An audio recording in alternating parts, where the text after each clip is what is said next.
नमस्कार, हेलो। मैं मीता चौधरी और न्यूज़ अड्डा पे आप सभी का स्वागत है। न्यूज़ अड्डा एक ऐसा प्लेटफ़ॉर्म है जिसकी अड्डेबाज़ी देश ही नहीं राज्यों में भी होती है। हमने अपने अड्डेबाज़ी की मुहिम में एक एक अलग तरह की मुहिम छेड़ी है बिहार की। बिहार इस राज्य का जब भी ज़िक्र होता है कहीं न कहीं एक जो खबरें आती हैं हमेशा नेगेटिव आती हैं। बिहार की गरीबी को लेकर के, बिहार की बेरोजगारी को लेकर के, बिहार के इंफ्रास्ट्रक्चर को लेकर के, बिहार में गुंडाइज्म को लेकर के, करप्शन को लेकर के, ये सारी खबरें आप सुनते होंगे जो आपको लगता होगा कि बिहार शायद बहुत बदहाल राज्य है।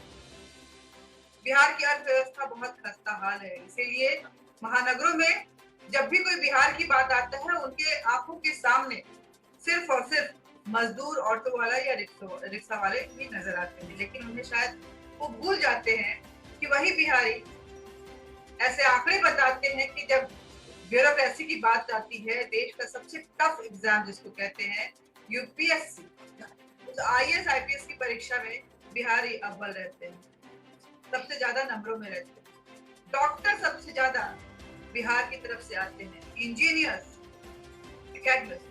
आप कहें तो कभी शिक्षा का हब हुआ करता था बिहार, जहाँ पे नालंदा और तक्षशिला जैसे आपको विद्यालय मिलेंगे जहाँ इंटरनेशनल लेवल की पढ़ाई होती थी। लोग देश ही नहीं विदेश से वहां पे पढ़ाई करने जाते थे। बिहार के अलग अलग मुद्दों पे इस कार्यक्रम में जिसका हमने नाम रखा है बिहार की बात, अनिता और रोहित के साथ उसमें हम जिक्र करेंगे।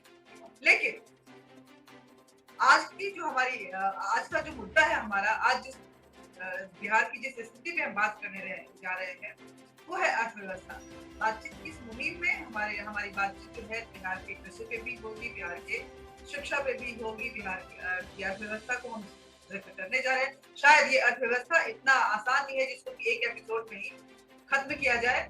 बिहार के संस्कृति की बात करेंगे, बिहार के इतिहास की बात करेंगे, बिहार के भूगोल की बात करेंगे, पलायन से लेकर रोजगार और इंफ्रास्ट्रक्चर में आए बदलाव की बात करेंगे। तो इस बातचीत की शुरुआत में सबसे पहली शुरुआत, क्योंकि हर बातचीत जो है वो अर्थव्यवस्था पे, आपकी आर्थिक स्थिति पे खत्म होती है, इसलिए हम उसकी शुरुआत ही कर रहे हैं बिहार की अर्थव्यवस्था और वहाँ की आर्थिक स्थिति। मैं अनीता चौधरी और आपके साथ जुड़ेंगे रोहित श्रीवास्तव। हम दोनों बिहारी टिपिकल बिहारी, और क्योंकि बिहार से लगाव है, बिहार हमारी जन्मभूमि, कुछ दिनों के लिए कर्मभूमि भी रही, और बिहार हमारे दिल में बसता है, इसलिए बिहार की हर एक बात हम दिल से करेंगे और उसको हर बिहारी नहीं बल्कि हर राज्य में, देश के पॉलिटिशियन में, संसद में भी उसको ले जाने की कोशिश करेंगे ताकि लोग सोचे समझे और बिहार की तरफ भी सजग हो। रोहित, नमस्कार। आपका बहुत बहुत स्वागत है इस कार्यक्रम में। हालांकि आपकी जो एक्सपर्टीज है, माना जाता है कि आप रक्षा क्षेत्र में, मतलब कि defence and MEA, external affair, विदेश मंत्रालय को बहुत अच्छे से, एक बिहारी होने के नाते बहुत अच्छे समझ भी रखते हैं, परख भी रखते हैं, और उसी में आपकी एक्सपर्टीज भी है पत्रकारिता के क्षेत्र में। लेकिन बिहार पे आपकी नजर बनी रहती है, बिहार को लेकर के आप भी हमेशा अपनी बातों करते रहे, संजीदा रहते हैं। क्या लग रहा है कि बिहार में कुछ बदलाव आया है आर्थिक स्थिति और अर्थव्यवस्था को लेकर के, या जो आंकड़े दिखाते हैं उससे ये लगता है, और स्थिति जो होती है कि जाना था जापान, पहुंच गए, चीजें तो हैं लेकिन जमीन पे ननारत है। ओके, जब हम कहते हैं कि विकास हुआ है पिछले कुछ दिनों में विकास हुआ है, तो उस बात को कहना भी सही है कि हुआ है, अगर आप देखें। लेकिन अगर आप उसको सही परिप्रेक्ष्य में रखेंगे तो आपको पता चलेगा कि इसमें जो विकास हमारा हुआ है उसके बनिस्बत बाकियों का भी ज्यादा हुआ है। तो पर कैपिटा इनकम में आज भी सबसे नीचे है, और एग्रीकल्चर जो है यहाँ सबसे अच्छी जमीन मानी जा सकती है, नदियां हैं, बारिश बहुत होती है। उसके बावजूद भी कहीं कम बारिश होने वाले राज्यों से यहाँ की उपज तकरीबन 1/3 है, बहुत ज्यादा भी नहीं, 1/3 बहुत ही कम होता है। तो इसमें बहुत सारे कारण हैं, और अगर हम 15 साल के नीतीश काल के शासनकाल को देखें, उसमें लोग कहते हैं विकास हुआ है, लेकिन उसको अगर सही तरीके से देखा जाए तो आपको विकास का एक तरह से कहें तो सड़कें, कुछ पुल, इससे लोगों को लगता है कि विकास का एक वो है। लोगों को पैसा खर्च करने की आदत लगी जो पहले नहीं थी। ये भी अपने आप में बहुत ज़रूरी है कि पहले लोग पैसा रखते थे, खर्च नहीं करते। जब लोग खर्च कर रहे हैं तो फ्लो ऑफ मनी है, वो कहते हैं मनी फ्लोज़, तो फ्लो ऑफ मनी काफ़ी बढ़ गया है। तो इस तरह से एक ही पैसा देखिए जीडीपी को हमेशा हम लोग कई लोग अलग नज़र से देखते हैं। जीडीपी दरअसल एक ही पैसे की कई बार खर्च होना है। तो वही पैसा एक व्यक्ति से दूसरे, दूसरे से तीसरे को जाता है। तो एक्चुअल बिज़नेस जो होता है, जो रियल अर्निंग है और जो जीडीपी होता है उसमें कई गुना का फ़र्क होता है। तकरीबन 100 गुना भी आप कह सकते हैं। तो इस तरह से अगर आप देखिए तो हमारा पैसा खर्च हो रहा है इसलिए दिख रहा है। लेकिन जो सबसे बड़ी समस्या है कि आज भी यहाँ से पलायन जारी है जो शायद 150 साल पहले शुरू हुआ, वो खत्म नहीं हुआ। इसका मतलब ये है कि यहाँ की ज़मीन से आपको उतनी आमदनी नहीं हो पा रही है जितनी होनी चाहिए। और इससे बहुत सारे कारण हैं। अंग्रेज़ों के ज़माने में हाई टैक्स था एग्रीकल्चर पे, ज़मींदारी सिस्टम के कई सारे अच्छाइयाँ भी थी। कोई गलत नहीं कह सकता है क्योंकि जितने यूनिवर्सिटी कॉलेज हैं सब ज़मींदारों की ज़मीन पे ही बने हैं। अच्छाइयाँ भी थी, बुराइयाँ भी थी, लेकिन जो इकोनॉमी है, अर्थव्यवस्था है, वो अपने लोगों के पेट भरने के लिए पूरी नहीं पड़ती। इस बात को 150 साल से हम मानते हैं। अब अगर हम इस बात को यहाँ पे माने और यहाँ से फिर आगे की ओर चले, तो फिर कई सवाल उठते हैं कि आज हमारे यहाँ से वर्कफोर्स जाता है, ठीक है? जो अच्छा वर्कफोर्स है उसका आपने कर दिया है। लेकिन आप देखिए कि वर्कफोर्स बाहर जाके काम करता है, तो वो उसका इफ़ेक्ट कम होता है। देखिए, सबसे बड़ा वर्कफोर्स हमारे यहाँ से जो जाता है वो लेबर क्लास है। जब आपके पास मेजर वर्कफोर्स लेबर क्लास हो, तो वो वर्क एक बहुत ज़बरदस्त आंकड़ा है कि बिहार में तकरीबन 70% मर्द सेल्फ एम्प्लॉयड लेबर क्लास है। सेल्फ एम्प्लॉयड लेबर क्लास मतलब वो अपना काम खुद करते हैं, यानी ऑर्गेनाइज़ नहीं है। यानी उनके वो काम करते हैं जिसमें कोई बड़ा कैपिटल नहीं लगा हुआ है। तो मैं लेबर क्लास हूँ लेकिन मैं अगर शुगर मिल में काम करता हूँ तो शुगर मिल एक मैं सेल्फ एम्प्लॉयड नहीं हूँ। मैं बोझा उठा रहा हूँ लेकिन शुगर मिल में उठा रहा हूँ। लेकिन अगर मैं खुद से उठा रहा हूँ किसी बाज़ार में तो दोनों में बहुत फ़र्क है। एक लार्जर इकोनॉमिक है और यहाँ पे आप बेकार बैठे हैं और आपने सामान उठाया।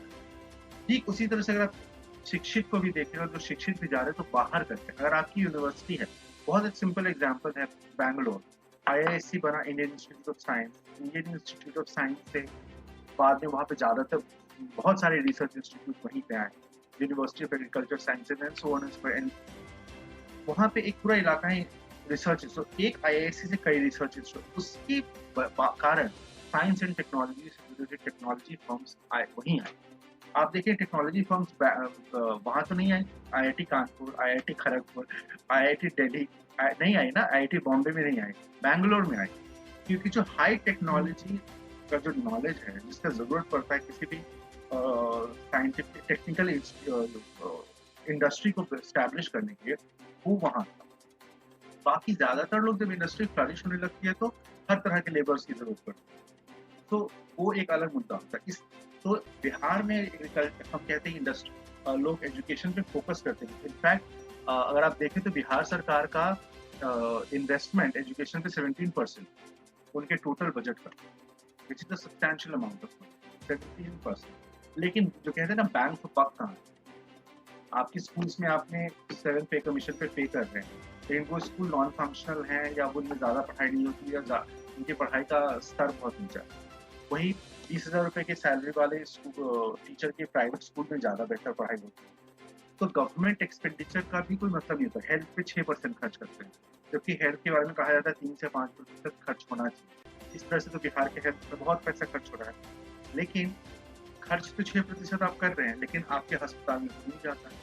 पटना में आप देख लीजिए एनएमसीएच है, पीएमसीएच है, वो उनमें लोग बहुत कम जाते हैं, जो बहुत ही गरीब होते हैं वो जाते हैं एनएमसीएच, तो वो भी बहुत कम जाते हैं। लेकिन सड़क की दूसरी तरफ वही गरीब व्यक्ति इलाज के लिए प्राइवेट क्लिनिक्स में जाता है और बहुत पैसे देता है। तो आपका वो एफिशिएंसी भी तो नहीं है ना, आप वो यूटिलाइज भी नहीं कर पा रहे। तो आप बेसिकली सैलरी पे कर रहे हैं, और सैलरी का अगर आप गवर्नमेंट के डेटा भी देखें तो ये बात बिल्कुल साफ दिखती है, क्योंकि सैलरी ही आपका तकरीबन 50% है बजट का, सैलरी एंड एस्टैब्लिशमेंट एक्सपेंसेस। वो तो प्लेइंग अराउंड विद वर्ड्स है। एस्टैब्लिशमेंट का मतलब सरकारी दफ्तरों की हालत आप देख लीजिए, आपको खुद पता चल जाएगा कि एस्टैब्लिशमेंट एक्सपेंडिचर कितना है। वो बेसिकली सैलरी एंड पेंशन थी। तो बिहार सरकार की स्थिति बहुत हद तक आर्म फोर्सेस की तरह है कि सारा पैसा उसी में खर्च हो जाता है, ऐड ऑन करने के लिए पैसा नहीं होता। तो आपका क्वालिटी एंड क्वांटिटी दोनों का आपका डेफिसिट है। क्वालिटी डेफिसिट तो पता है, सबको पता है। क्वांटिटी डेफिसिट है कि आपके यहाँ मेडिकल कॉलेजेस 7, 8, 9 ही हैं, आपके इंजीनियरिंग कॉलेज 2-3 ही हैं। तो अच्छा, फिर कॉन्सेंट्रेशन भी है, तो इक्वल डिस्ट्रीब्यूशन भी नहीं है। सो एक ही जो सरकार की स्थापित चीज़ें हैं, उनका भी दोहन करने के लिए आपको एक बहुत बड़ा अमाउंट में आपको वो चाहिए।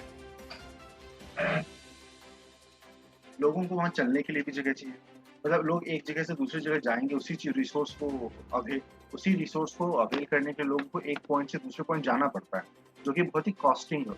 और वो कॉस्ट अगर आपका पॉपुलेशन अगर गरीब है, तो उसके लिए ये बहुत बड़ी कीमत है। सो अगर आप इन सब चीज़ को इस नज़र से देखें तो एफिशिएंसी बहुत ही कम है और उस पे बहुत ज़्यादा खर्च भी उसके तरफ ज़्यादा तवज्जो दी नहीं गई कि एफिशिएंसी आपको हो, एफिशिएंसी आए। उसके बारे में बहुत ज़्यादा कुछ किया नहीं गया। तो वो ये भी एक बहुत बड़ा मुद्दा है। हम जब कहते हैं कि इतने लोग जाते हैं, लेकिन ये भी है कि अगर आप देखें कि अगर कोई एफडीआई लाता है, कोई इन्वेस्टमेंट लाता है, एफडीआई तो खैर फॉरेन कंट्री के एवज में हो गया अगर बिहार की बात करें। तो अगर आपका वर्कफोर्स बाहर जा रहा है, तो कोई आपके यहाँ इन्वेस्ट क्यों करेगा? आपका वर्कफोर्स अगर बाहर जा रहा है, तो आपके यहाँ इन्वेस्ट कैसे करेगा? जो वर्कफोर्स आपके यहाँ है, वो उस क्वालिटी का वर्कफोर्स नहीं है, जिस पे कोई पैसे लगा सके। तो फिर जो आपके यहाँ इन्वेस्टमेंट भी नहीं आएगा। तो अगर आप ये सोचे कि मेरे पास पॉपुलेशन बहुत ज़्यादा है और हम बहुत ज़्यादा पॉपुलेशन पे फोकस कर रहे हैं, तो फिर आपका पॉपुलेशन का क्वालिटी भी हाई होना चाहिए। आपकी पॉपुलेशन की ट्रेनिंग बहुत हाई क्वालिटी होनी चाहिए। आपका ह्यूमन रिसोर्स का क्वालिटी बहुत हाई होना चाहिए। और ह्यूमन रिसोर्स का क्वालिटी हाई होना चाहिए और ह्यूमन रिसोर्स जो हाई एंड ह्यूमन रिसोर्स है, उसको पता है कि वो यहाँ रह करके पैसे कमा सकता है। तो वो भी होना चाहिए। तो अगर आप उस वजह क्या मानते की वजह क्या हो सकती है? करप्शन है इसकी वजह या सरकार बजट खूब नहीं, ये लेगेसी इशू है। मुश्किल हो ये लेगेसी इशू है। हाँ? ये लेगेसी इशू है। अच्छा, आज से 30 साल की पहले जब लोगों को इन जगहों पे रखा गया, तो उनको भविष्य की ज़रूरत को देखकर नहीं रखा गया। उन लोगों को रखा गया जो उस काम के जो भविष्य मतलब काम तो कर सकते थे जो उस वक़्त के हिसाब से था, लेकिन वो आगे जाकर के इस चीज़ को आगे ले जाने के लायक नहीं। अगर आपके यहाँ टीचर है जो एक माइंडसेट से आया कि इसको नौकरी लेना है, पढ़ाना नहीं है, तो फिर उसको आपने नौकरी दे दी तो पढ़ाएगा नहीं। ठीक है? तो जब जब आपने रॉन्ग माइंडसेट से दे दिया, देखिए सब नेशनलिज्म बहुत काम करता है। जैसे जिन राज्यों में भी सब नेशनलिज्म का कॉन्सेप्ट है, वहाँ के लोग काम करते हैं, ज़्यादा काम करते हैं। यहाँ पे क्या हुआ कि 70s के दौरान जो समाजवाद आया तो उसने समाज को बाँटा और समाज को जोड़ा नहीं। और वोट बैंक की ये राजनीति हुई, उसमें समाज को बाँट दिया गया। तो जब हर समाज के हिस्से को आपने मतलब लॉन्गिट्यूडनली, लैटिट्यूडनली दोनों तरीके से आपने बाँट दिया, तो किसी एक लक्ष्य के लिए समाज को जोड़ना पॉसिबल नहीं था ना। क्योंकि जब आप जो कॉमन इंटरेस्ट है, जो है ना, जो सबका फायदा, सबके फायदे में तो कोई फायदे की बात ही नहीं रही। जब पूरी राजनीति मेरे और आपके फायदे को क्रॉस करती है, तो कहते हैं ना कि अगर ये पैसा आप दे रहे तो ऊँची जाति को नहीं दे रहे, नीची, तो आप ये कह रहे हैं कि जो हमें मिलेगा वो आपको फिर नहीं मिलेगा, या मुझे आपसे छीन के देना है। तो हम लोगों का जो इकोनॉमिक इंटरेस्ट है, वो एक दूसरे को कट कर रहा है। एक दूसरे के साथ चलने में नहीं है, एक दूसरे से छीनने में है। तो जब पूरी राजनीति, जो पूरा अर्थव्यवस्था का जो सोच है, वो छीन कर किसी और को देने के प्रति है, तो फिर आप उसी 2 लोगों से ये उम्मीद करें कि वे एक साथ आएँ और काम करें और कोई किसी इकोनॉमी एक दिन में तो बनती नहीं है, तो एक पीढ़ी लगती है इसको बनाने में। तो फिर उससे उम्मीद करें कि वो 30 साल तक एक दूसरे के साथ काम करे, जब हर 5 साल या हर 2 साल पे वो एक दूसरे के खिलाफ लामबंद हो, गोलबंद हो और उसी आर्थिक इसको बाँटने की कोशिश करे या छीनने की कोशिश करे। तो ये अपने आप में पैराडॉक्सिकल। तो समाधान क्या है? समाधान की फिर वही बात, समाधान तो फिर ये है, देखिए जहाँ भी 2 तरह की राजनीति आप देख सकते हैं। एक है जहाँ पे आप देखते हैं कि एक तो क्या है कि सोच की बड़ी समस्या है। सोच की समस्या इसलिए है कि श्री कृष्ण सिंह और अनुग्रह बाबू के बाद लालू यादव भी पहले मुख्यमंत्री थे जिन्होंने 2 या 3 साल का कार्यकाल किया। उसके पहले सब साल भर 2 डेढ़ साल 2 साल बहुत मुश्किल रहते थे और चले जाते थे। चाहे 2 बार मुख्यमंत्री बनो तो साल मुझे लगता है जगन्नाथ मिश्रा 2 या 1 या 2 साल रहे थे, 2-2 साल तक के बाद। तो वो स्थिति है। तो वो जो है एकदम कट थ्रोट कॉम्पिटिशन है पॉलिटिक्स। तो जब कट थ्रोट पॉलिटिक्स होता है तो दूर की कोई सोच नहीं पाता। इसलिए स्थायित्व नहीं रहा। अब क्या है कि उस हौच-पौच में बहुत सारे लोग जो जितनी भी संस्थाएँ बनी उसी हौच-पौच की वजह से बनी। अच्छा, तीसरी चीज़ जो मुझे समझ में आती है वो ये है कि कोई ऐसा संस्था नहीं है जो बिहार के बारे में सोचता है। यूनिवर्सिटी में कोई रिसर्च नहीं हो रहा है। तो आपको एक्चुअली इनफैक्ट एक तरह से तो बहुत अच्छा है कि आप ज़ीरो से शुरू कर सकते हैं। आप एक 0 ईयर मान लें। मास रेवोल्यूशन होता है। कि बिहारी जब दूसरे राज्यों में जाता है, वही ब्यूरोक्रेट जब दूसरे केंद्र के अधीन या किसी दूसरे कैडर में काम करता है, तो वो बड़ा ही चुस्त और दुरुस्त नजर आता है। क्योंकि वो अपने बारे में सोचता है। लेकिन वो जब बिहार पहुंचता है तो वो उसकी उसका क्योंकि यहाँ पे कॉन्फ्लिक्ट वही तो मैं कह रहा हूँ यहाँ पे सोशल डिवीजन इस तरह से है कि एक दूसरे को जीरो सम गेम जो कहते हैं वो है जो अगर मुझे मिलेगा तो आपको नहीं मिलेगा वाली बात है। जबकि आप बाहर जाते हैं तो सिर्फ आप अपने बारे में सोचते हैं और जहां से आपको पैसा आ रहा है आप उसको डिलीवर करते हैं सर्विस। वही आदमी जो बाहर काम करता है वही यहाँ आने के बाद वही लेबरर आपको काम नहीं करता है। क्योंकि जो एक और चीज है वो है गरीबी की सोच। जो गरीबी की सोच बहुत खतरनाक चीज होती है। आदमी को कम में रहने की आदत हो जाती है, फिर वो उसको कम कम करती जाइए वो कम में रहता चला जाता है। तो वो एक हैबिट ऐसी चीज है ना कि उसका आपको कहीं भी कम में काम करने की मजबूर कर और वहां से जो ईगो पैदा होता है वो फॉल्स ये एक्चुअली साइकोलॉजी है जो समाज अपने लिए कर लेता है। आप अपनी उस कमजोरी को छुपाने के लिए ईगो बिल्ड कर लेते हैं और उस ईगो के आपको लगता है कि जो है मैं ईगो के कारण आप बहुत सारी चीजें नहीं करते। तो ये भी एक बहुत बड़ी बात जो आप और हम बहुत हर रोज देख सकते हैं अपनी जिंदगी में अपने आसपास ये चीज हम देख सकते हैं। लोग बदलने से इनकार करते हैं, वो दरअसल डर होता है, भय होता है, बदलने की हिम्मत नहीं होती है, नई चीजों का भय भी एक बहुत बड़ी चीज होती है और ये ज्यादातर पुराने समाजों में आपको ज्यादा मिलता है। जो समाज विकास नहीं कर पा रहे हैं उनमें बदलाव का भय होता है। तो ये सब चीजें, लेकिन हम राजनीति के रूप से देखें तो कैसे बदलाव हो सकता है, तो वो बदलाव होगा, अपने आप होगा, क्योंकि एक नई पीढ़ी है जो पुराने तरह से जीने को तैयार है और उसकी तादाद बहुत ज्यादा है। पर दिक्कत ये है कि उस पीढ़ी को ये चीज समझ में आती है कि बाहर जाके फायदा है, लेकिन उसको ये समझ में नहीं आ रहा है कि जो बाहर जाके फायदा है, अच्छा वो फायदा उसका कम हो जाता है बाहर जाने से। वो यहाँ रह करके उसका कई गुना हो सकता है अगर वो समझे कि इकोनॉमी में एक दूसरे पे डिपेंडेंसी बहुत इंपॉर्टेंट है।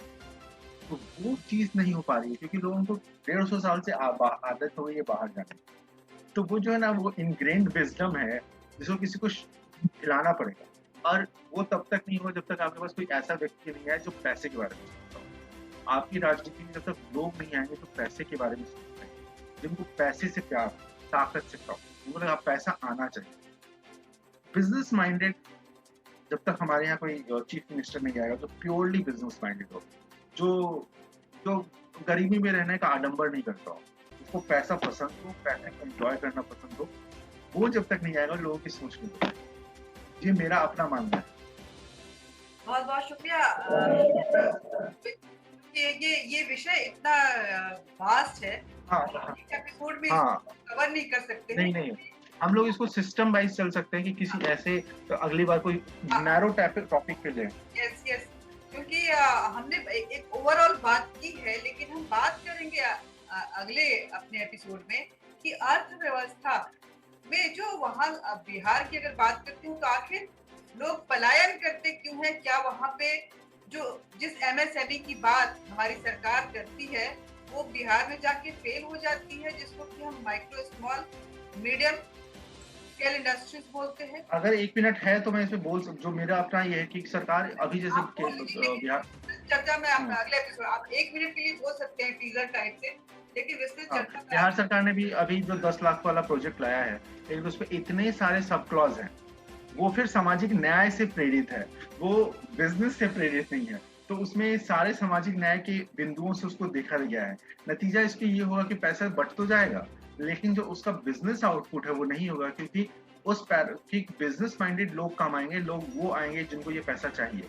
सो जब तक बिजनेस को ले जाने का एम्बिशन नहीं होगा, तो फिर वो एक तरह से ना, वो एक तरह से सरकार एक तरह से पैसे बांट रही है लोगों में, चाहे वो पॉलिटिकल कैपिटल के लिए, लेकिन एक्चुअल बिजनेस इकोसिस्टम वो इस तरह से नहीं खड़ा हो सकता कि जब 100,000 लोग अपने अपनी मर्जी का एक 10-10 लाख का प्रोजेक्ट लगा ले और एक बिजनेस इकोसिस्टम हो जाए।